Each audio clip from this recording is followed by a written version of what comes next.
Well, I want to welcome everyone here. It's so great to spend some time with you. If we haven't met, my name is Tyler and I serve as one of our pastors here. And I want to start today with this question, and that is, how would you describe God? I mean, that's a big question. It's a hard question to answer. And there was actually a group of kids that were asked to answer this question, and they did their best job. I want to call out a few of the answers here. There's this one girl who's named Lauren. She said, "Hey, I think God is very loving, but I also imagine he's very tall." Okay, well done, Lauren. You know, she did great. In the same vein, a young boy named Kalen, he answered this way. He said, "Hey, God's got to have big hands because that song says he's got the whole world in it." So, well done, Kalen. Very, very thoughtful. And then another boy, I think he goes deep on us. And here's what Justin says. He says, "Yeah, God's loving, but he's also a sin hater, and he's the nicest man in the world. And I think he has a beard. So if you have a beard, there you go. Well done." But such a big question, such an important question. And how would you answer it? Well, today we're actually going to look at the answer that one of Jesus's closest followers actually does in just a little bit, and how helpful that's going to be, as we are actually in part 3 of a series today called Against the Grain.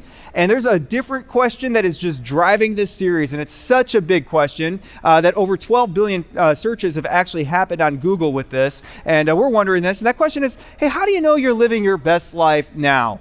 And Google actually has its top 5 answers, and culture has answers to this. And the answers center around the idea of, hey, do whatever you can to just make sure that you are happy and pursue your happiness. Now, there's nothing wrong with being happy. In fact, the desire to be happy is actually a really good thing. The challenge is when we make that our focus, because when culture is influencing us to say, hey, here's the purpose of your life. Just live for yourself and live to do whatever you can to experience your pleasure. And when you have our pleasure, your pleasure, then you're living your best life now. Now, here's where this begins to unravel, and this is what we've been talking about in the first part of the series, is that when we live for our pleasure and let that be our best life now, it actually leaves us in a spot where we feel empty and unfulfilled because it doesn't deliver on the promise that it makes, because we are meant to live for something so much bigger than just ourselves. And so living for our pleasure, it doesn't meet the deepest longings of our soul. And so what we're doing throughout this series is we're looking at a different answer, a better answer to help us answer the question, how do you live your best life now? And the answer actually comes to us from one of Jesus's closest followers, John. And he said this in a very simple statement, but this statement is so powerful, it is driving this series. And here's what John says. He says, in him being Jesus, was life. That we find our best life now in the author and the essence of life in Jesus. And what that means is that what is true of Jesus is actually true for us as well when we experience life in him. And so what we're doing throughout this series is we're going on this journey together up until Easter, where we're discovering what is it like to have life in Jesus, to discover his truth so that it can be true of us as well. Now, the challenge for all of us as we go throughout this series, and whether you're a follower of Jesus or not, I mean, you know how this is going to be a challenge, and that is Jesus' answers, the way of life in him, actually goes against the grain of culture. It was true for Jesus, and it's true for us today. It goes against the grain of a culture that says, hey, live for your pleasure, live for your happiness, and that'll be your best life now. But what we want to do is we want to be up for the challenge.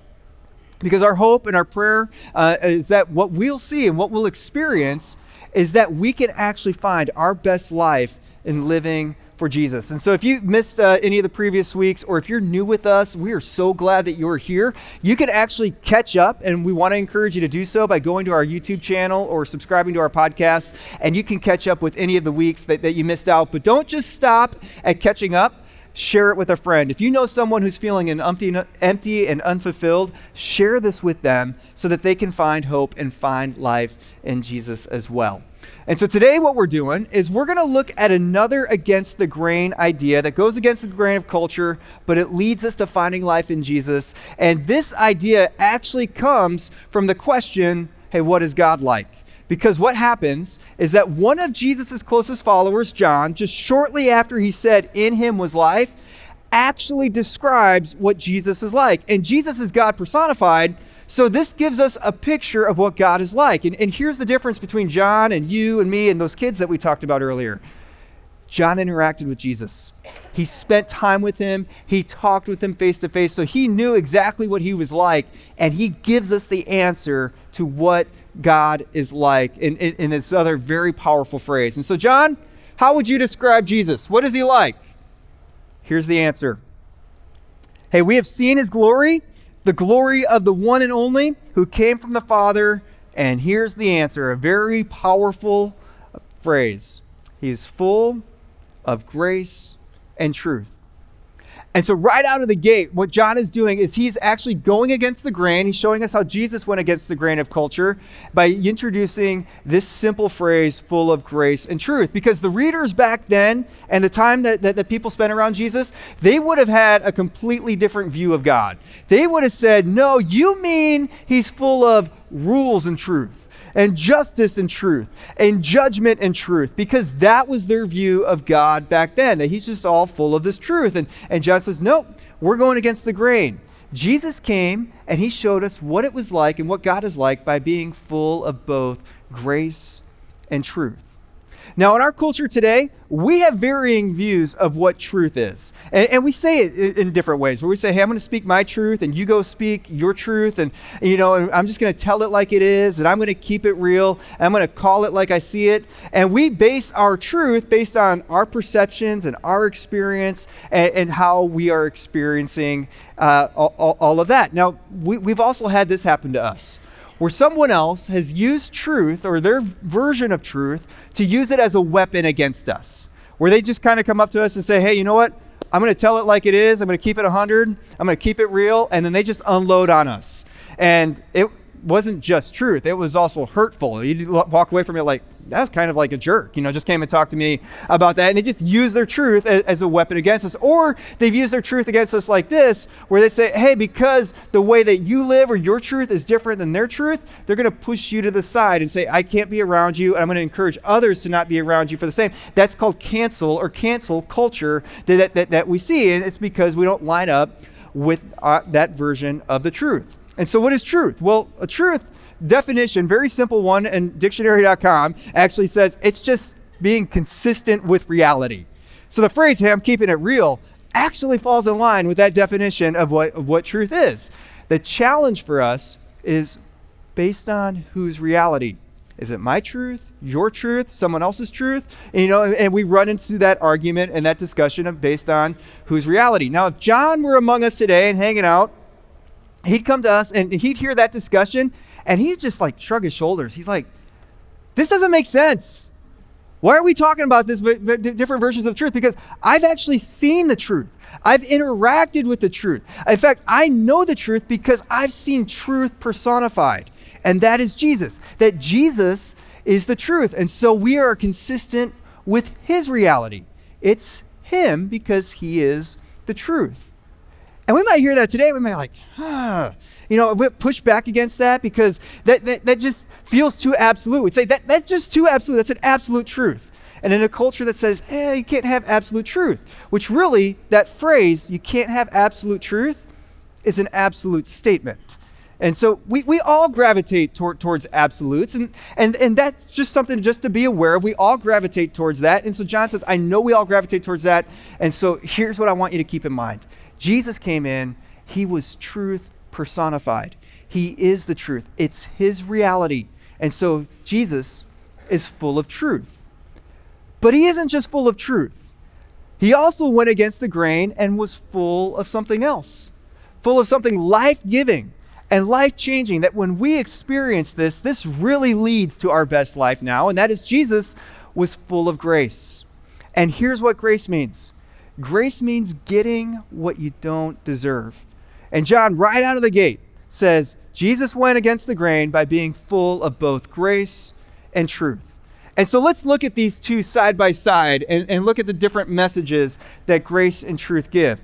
Truth will tell us this, that there are consequences to what we do. And grace gives us the other message of you're forgiven from what you did. Truth will say you're broken beyond repair. But grace says, even after you're broken beyond repair, here's what you get. You get restored. Truth says, here's what's expected of you.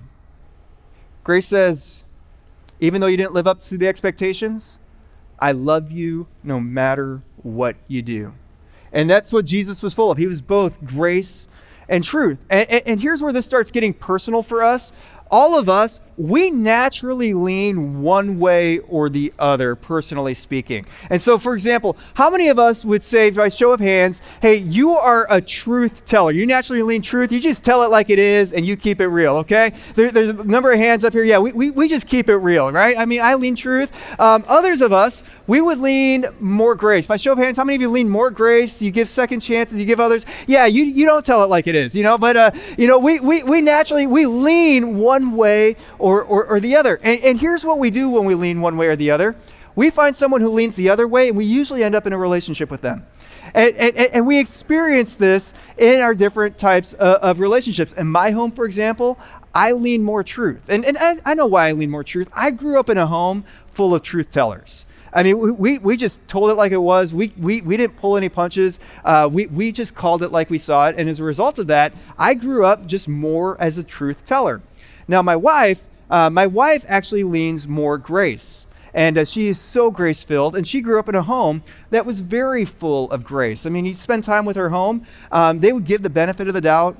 They would give a ton of second chances. They would forgive. And it was just so grace-filled. In fact, when I met her and I met her family, there's just something about how full of grace they were that just drew me to them, because it was just different than my experience and how I just naturally lean truth. And so for us, personally speaking, we're all going to gravitate towards one or the other. Now, here's why this is important to understand which way we naturally lean. The way that we naturally lean is going to be our filter for how we view God. And this is so important to understand. The way that we view God actually determines how we respond to God and how we respond to others. So for example, if you lean more truth like I do, it's going to impact how you view God. You might view God as this God of justice, that the God who has these rules that you follow. It might be maybe you view God as one who punishes. I heard that one the other day from a person, a good friend of mine. He's like, God's the punisher, and you're viewing through the lens of rules and consequences for what it is like to follow God. And as a result, it's going to impact how you treat others. I was on Twitter the other day. And there's a lot of truth tellers on Twitter, just kind of imposing their truth. And I was on Twitter and I saw a part of a message from a pastor that I follow trending as a trending topic. I'm like, why is this trending as a topic? Because the message was actually 5 years old and there was a minute that was being played. And it was part of a story. And he didn't post it and the church that he leads at didn't post it. Instead, what was happening is these truth tellers were reposting this again, and they were just dropping their version of the truth about this message all over. And they were saying, this is false teaching, this is incorrect, you shouldn't follow this. And this minute video was just taken way out of context, and they were using it as this way to label that this person is just being wrong. And they were saying in these tweets, like, if you follow him, you're wrong, so you should just step away from him. Or if you refuse to step away from him, you're wrong as well, and others should just step away from you. And it was just a whole bunch of just really just truth telling all over Twitter, and that's just the way that happens when you just lean only truth. It's either right or wrong, and if it's wrong, you just push away from all of that. And so that's what leaning truth, how that can impact our view of God and others. On the other hand, if you lean grace and it's just the view of grace, and you see God as this God of just mercy and just going to forgive no matter what, and you just see, hey, it's just going to be second chance after second chance after second chance. It doesn't matter what I believe. It doesn't matter what I do. God's just good with whatever. And there might be some times that we come into contact where we realize that the way that we live actually comes into clear violation of what God asks and commands throughout Scripture. We say, you know what? It's no big deal. God just wants me to be happy. We're good, and we just go and do whatever it is we do because we just see God as just being good with whatever we do because we lean grace. And so we naturally lean one way, truth or grace. But what John points out, he says, hey, let's be very clear out of the beginning. Jesus went against the grain, and he wasn't either or. He was both and. He took grace and truth and he tied them together. And John really wanted to make sure we were clear of this because he was writing to a culture that just really just saw God as truth, that he went and he repeated himself just a few verses later. And when he repeats himself, that means pay attention and really lean into this. And here's what he said in his repeating. He said, "For the law was given through Moses." And the law, that was how they viewed God. God is these laws and these rules and these consequences they had to follow. And he says that came through Moses. So he's referring to what we now call the Old Testament. But he says, but here's what's new. Here's how we're going against the grain. Grace and truth came. Literally means was born through Jesus. That Jesus came, he went against the grain in a culture that said God's only truth. And he said, hold on, guys, hold on. It's not just truth, and it's not just grace. He went ahead, he did something that no one ever did before. He tied them together.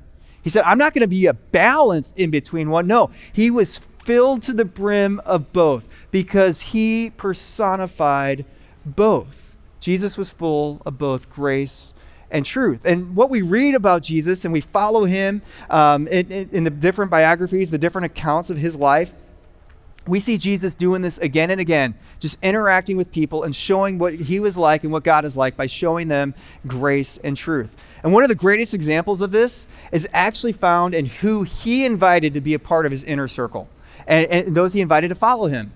Because he would invite people to follow him that no one else would invite to follow them. A great example, one of my favorite examples of this, is a guy named Matthew. Now, Matthew, when we're introduced to him, he is introduced to us as a tax collector, and everybody hated him as a tax collector, not because he was an employee for the IRS. No, that wasn't how they viewed it back then. What they viewed tax collectors then, they viewed them as traitors of their people.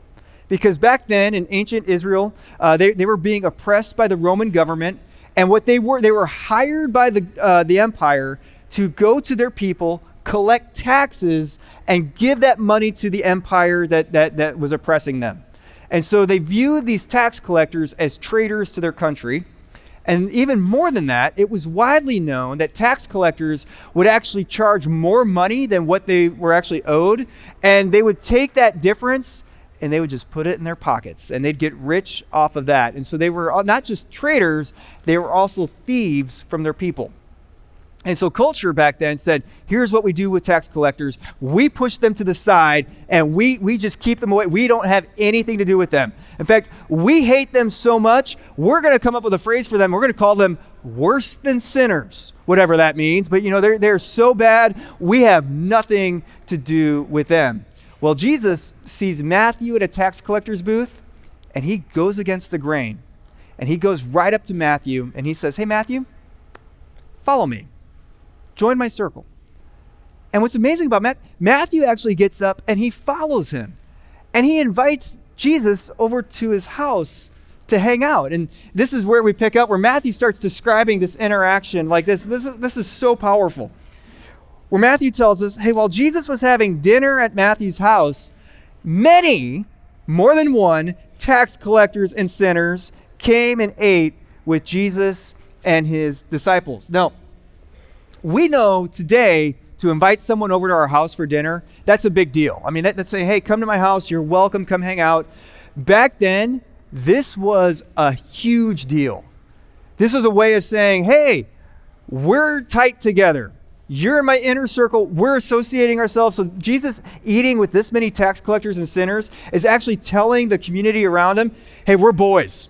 We're hanging out, we're having a good time, we're having fun together, and there's multiple tax collectors, sinners, and Jesus and his followers here. And it's just so different. This goes against the grain of the culture then, that actually these truth tellers, these religious leaders, these Pharisees show up, and they're like, this is so different, this is so not how we respond, that we have to call this out. And they go into truth mode, and here's what happens.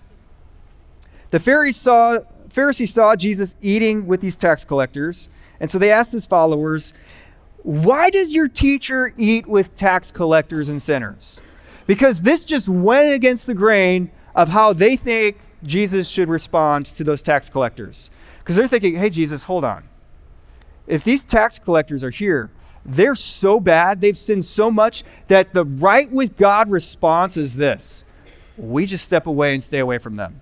We don't interact with them. And so Jesus, there's got to be two things about you that maybe your followers don't understand. One is, maybe you don't realize how bad they are, Jesus, and if they are that bad, now let us save you, and you can come back with us, and you can stay away from them.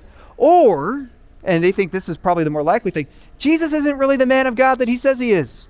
He isn't the religious leader that you think he is, because he's hanging out with all of these sinners. And so since he's hanging out with them, he must be a sinner as well. So let's just all cancel Jesus and cancel those tax collectors he's hanging out with. And so they're going into this truth mode. Jesus hears what's going on, and he's like, we gotta call this off. He's like, these guys, I need to challenge how they see things. And so Jesus responds to them, and notice how he responds in a way that is just so full of grace and truth. It's in this very simple statement.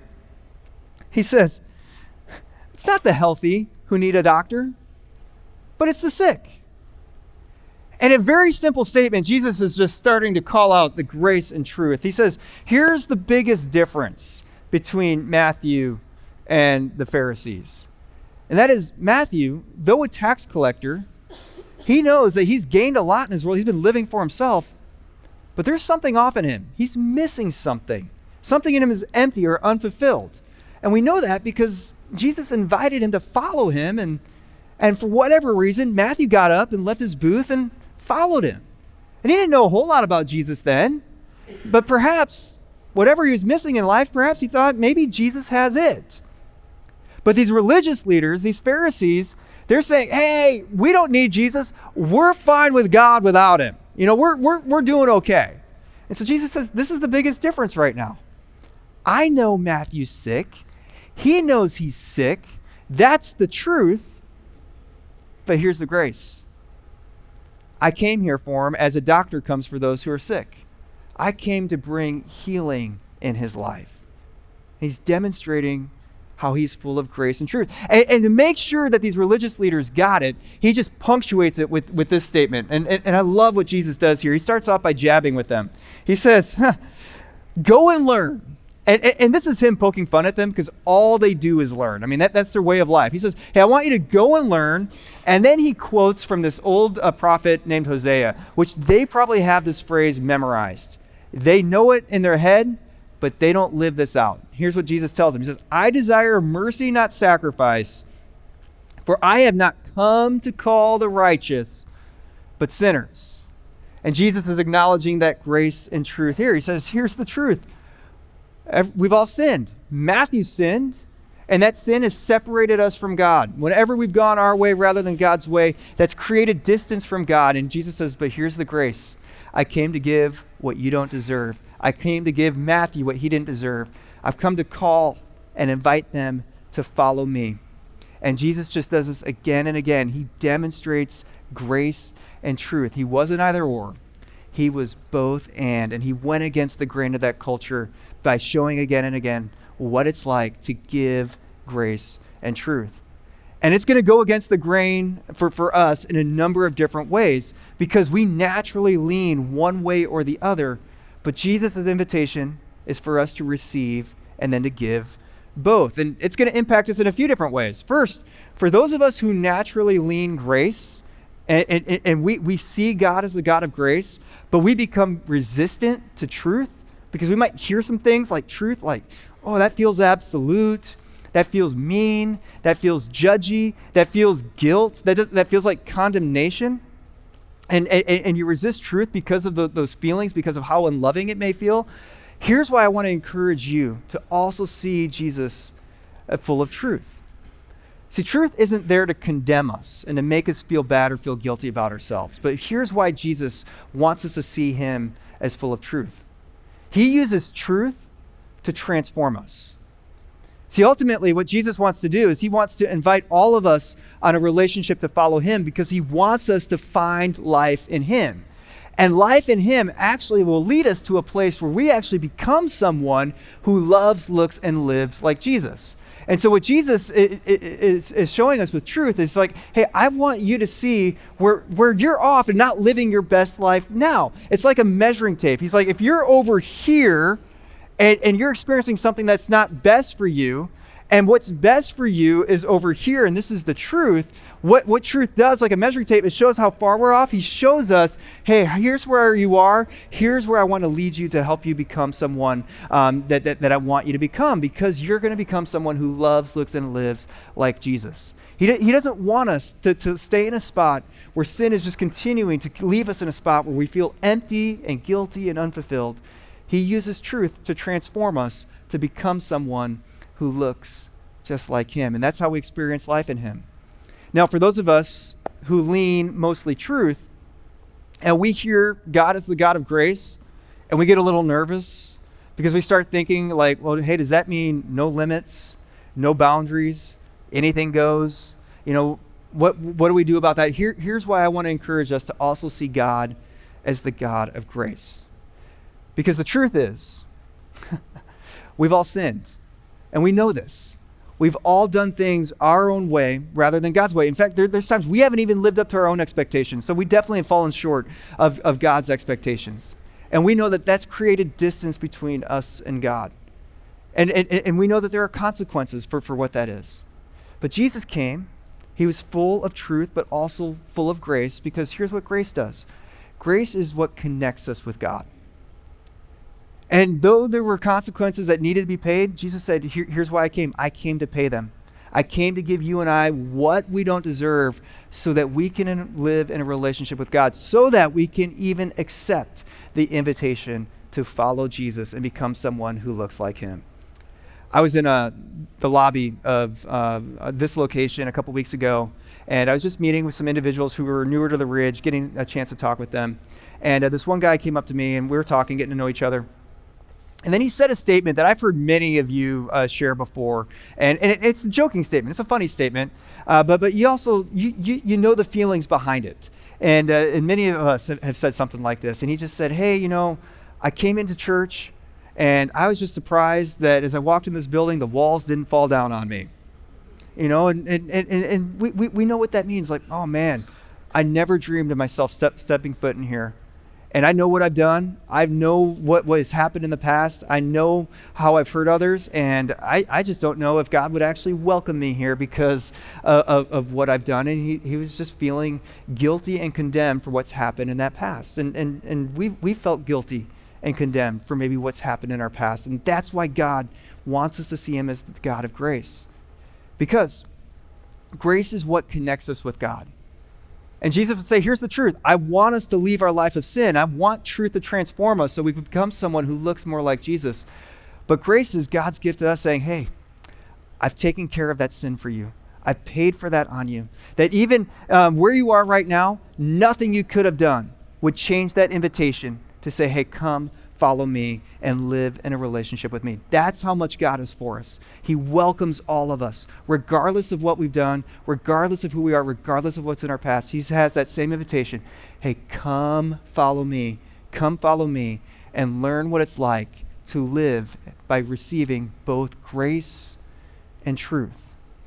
And this is where it starts getting real personal for us, because God wants us to see him as the God of grace and truth. And we receive that grace and truth from him. But then where this really goes against the grain for us is that, personally speaking, Jesus wants us to look like him. That means we demonstrate grace and truth to others in every interaction with every person that we meet. And this is hard because Jesus is actually raising the bar on us. He's not lowering the bar. He says, no, I want you to go and demonstrate both grace and truth as you interact with others, regardless if you naturally lean truth or if you naturally lean grace. And so what we see is we actually learn to live at our best and to find life in Jesus when our life is represented by both receiving and giving grace and truth in every interaction. And it's difficult. In fact, there's a couple that I've gotten to know over the last couple of years here at the Ridge, and they've been attending for a while. Their family's been a part of this, and they're great. They're following Jesus. But they reached a moment in their life where they would say, we had to demonstrate and learn what it means to demonstrate and receive grace and truth. A couple of years ago, the wife in the relationship revealed to the husband that she spent close to $100,000 in credit card debt that he didn't know about. And she revealed that to him, and it's just reached a point where like, we're at a spot, I don't know what to do anymore. This is just coming, and this is impacting us. And the husband, understandably, just felt betrayed, didn't know this, but then also realized like we owe close to another house on credit card debt, and what do we do about this? And obviously brought up a lot of different relational issues in their marriage. And most couples that go through something like that would end up calling it quits and throwing in the towel and saying, hey, we're done and we're going to figure this out on our own. But what's so great about them is they saw this as an opportunity to say, oh, we need to live in grace and truth. And my wife and I both knew them and got to walk alongside them through this time. And they said, okay, how do we do this? And they both had to acknowledge the truth. And the truth was they owe a lot of money. The truth was that they both contributed to this issue, and there was different things going on in their relationship that they needed to find healing for. And so the truth was, like, they're like, yeah, we need to figure this out. But then they also said, we need to learn how to receive and demonstrate grace in this as well. Like, we can't point fingers at each other. We can't blame one another. And regardless of what happens, we have to commit to one another that we're going to go through this relationship. We're going to pursue God and each other every step along the way. And this was a couple of years ago. And so they came up with a plan. They said, okay, we need to go through counseling, personal counseling and couples counseling together to identify the issues and find out what happened. And we need to figure out a way to pay off this debt. And so they saw some financial advisors, went through our Financial Peace University, and came up with a plan. And it was an aggressive plan. They cut so much. They worked so hard and just started limiting things to say, how do we get aggressive about this together? And they would describe those 2 years, and they said those were the hardest 2 years of our life. And it was just very hard and very difficult because there were just moments, every moment, like, how do I demonstrate grace and truth, grace and truth, grace and truth? But they also said during these 2 years, we've also learned how God is and who God is and how that impacts our life and how we can demonstrate that in our marriage and for one another. And then at the end of the 2 years, just a few months ago, they came and they said, they were so excited. They said, hey, guess what? We're debt free. We paid it off. We got it out, and it's so good. And it wasn't just so good because they get rid of that debt, although that was very freeing and very good for them. They said, we have experienced God, and we've experienced each other and a health in our relationship in ways we never thought would be imagined because of our commitment to show grace and truth. And that's the power and the complexity of grace and truth. Jesus went against the grain and was full of both and tied both together. And he offers both to us. And then he says, now go and do the same. Take the grace and truth I've given you and go against the grain in a culture where this doesn't happen and show grace and truth to others in every interaction. And so let me ask you this. Is there a situation where you are mostly truth, but it needs grace? Or vice versa? Let's commit to going against the grain and demonstrating both. And this is going to look so different for so many of us. For those of us who lean mostly grace, here's how this is going to look. We're going to identify the truth that you're resisting, and you're going to lean into it. And so what is that truth that Jesus is showing you where you're here and he wants you to be over here? And you're saying, you know what, I'm going to lean into that truth and come over here. For some of us, it's going to look like this. We are going to actually acknowledge that we've been dishonest at work maybe. And we've been trying to get ahead, and maybe we haven't blatantly done it, but we've covered some things up just to look good and to keep moving ahead. But we know what being dishonest does. It erodes relationships. And what Jesus wants for us is we want healthy relationships. And so we're going to own up, and we're going to share the truth. And although it may hurt and it may cost us at first, we know ultimately that takes us to a spot to experience the life Jesus has for us by leaning into that truth. Others of us, we've made the decision to follow Jesus recently or some time ago, and we know the truth is that Jesus wants us to go public with that decision by following him, by being baptized, because it shows others how they can experience the hope of Jesus and how it brings change. And God just does something inside of us when we do it. But although we know that, we've been resistant to it. And we've been resistant to it for whatever reason. Here's what we're going to do. We're going to lean into that truth and say, this is what Jesus wants for me. He's asked me of this. I'm going to follow him and do that. I'm going to sign up to be baptized the next opportunity that we have to be baptized. And so whatever it is, whatever that truth that you've been resisting and pushing back against, you're going to lean into it and say, Jesus, you are also full of truth. I'm going to lean into that truth so that you'll be full of grace and truth. Now, if you're like me and you naturally lean truth, here's what we do. We give grace to someone who doesn't deserve it. And we demonstrate that grace. And that can play out a number of different ways. For some of us, we're going to forgive that person who never apologized to us. And we're just going to forgive them. Because we know this, that if we don't forgive them, we're going to carry bitterness into every relationship with us. And Jesus doesn't want that for us. So we're going to forgive them. And we're going to forgive as Jesus has forgiven us. Others of us, we're going to see it play out like this. We're going to go to a restaurant, and that waiter is going to mess up our order. They're going to bring out the fish when we order chicken. It's just be like, oh, and here's what we're going to do. And this is going to be so hard for so many of us. We're going to be kind to that waiter anyways. We're going to tip them well anyways, not because they deserved it. We're going to give them what they don't deserve. We're going to give them grace. And as we just even do that simple practice, we're going to see how Jesus demonstrated both grace and truth. Others of us, we're going to go on social media this week. And we know on social media, there's a lot of truth tellers there, and we've got caught up in the gossip and the negative comments, and we've gotten taken down those rabbit holes. Here's what we're going to do. We're going to refuse to accuse and gossip and leave all those negative comments on social media. Instead, we're going to give others what they don't deserve. We're going to find something nice, and we're going to say that. And we're going to post that, and we're going to be positive on social media, and we're going to go against the grain by doing that, because that's what Jesus does. He goes against the grain, and he's full of grace and truth. In fact, that's what he's like. And as a result, that's what God is like. And he calls us to go against the grain, to show the world, to show our communities what God is like by demonstrating grace and truth in every interaction. In fact, we are at our best.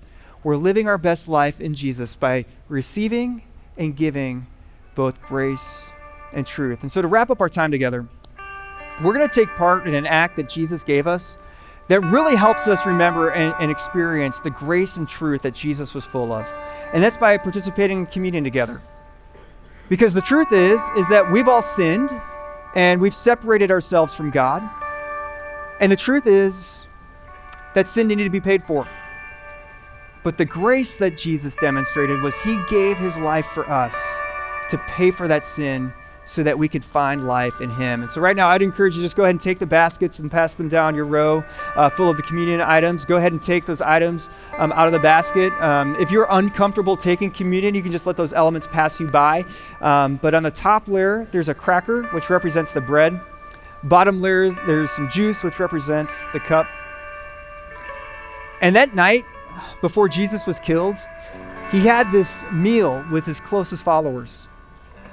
And at this meal, because Jesus he's the master teacher, he gave them a teaching that just symbolized what he was about to do before he even did it. And he told them to do this as a way to remember what he did. Where he took a loaf of bread and he broke it. And he said, "This is my body.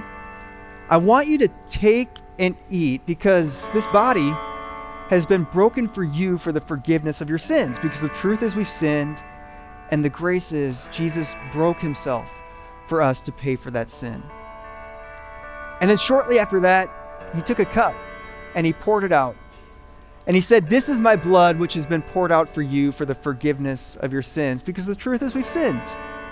But his grace is he shed his innocent blood to pay for our sin.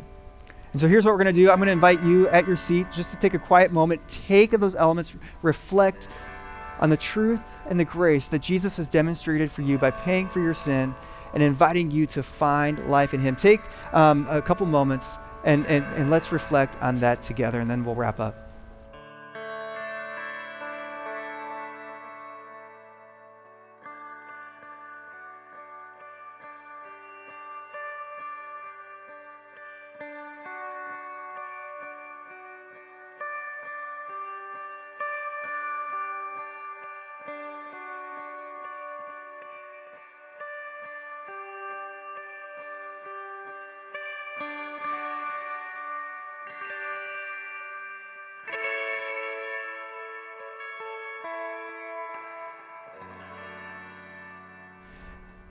And God, you are the God of grace and truth. That is exactly what you're like. And God, we're so glad that you are. Because God, you want us to become someone who looks like your son, Jesus. but yet we knew that we can't do it on our own. We need Jesus. God, we need you to be able to do that. And God, you gave us your son, Jesus, so that we could find life in him. And God, it's just so powerful. We're so thankful that we can be reconnected and reunited with you because of what Jesus has done. And God, we just pray for what you can do in our communities as a result of this, Father, as we go and commit to living lives that represent your grace and truth, and it goes against the grain of the culture that we live in. I pray, God, that we would show the neighborhoods, the workplaces that we live in, the schools that we serve in, wherever we go, we can show others exactly what you are like, because we are demonstrating grace and truth in every interaction that we have. And so, Father, I don't know what that looks like for everyone that's here today, and those who may be listening later, but God, I do pray that you would give all of us the wisdom to know what that is, and the Spirit, that you would speak to us, you'd fill us with your Spirit to go and do that, to demonstrate exactly what God is like. He's full of grace and truth to those around us. And God, may they see you and see how great life in you is like as a result of that. God, we thank you for giving us your son, Jesus, who in him we really do find our best life now, because he gave his life so that we can experience life in you. And so, God, we thank you for that. I pray, God, that we would walk in line with that we would see that whatever is true of Jesus ultimately becomes true of us as well. And so, God, we're so grateful, again, for the work that he's done. And it's in his name that we pray. Amen.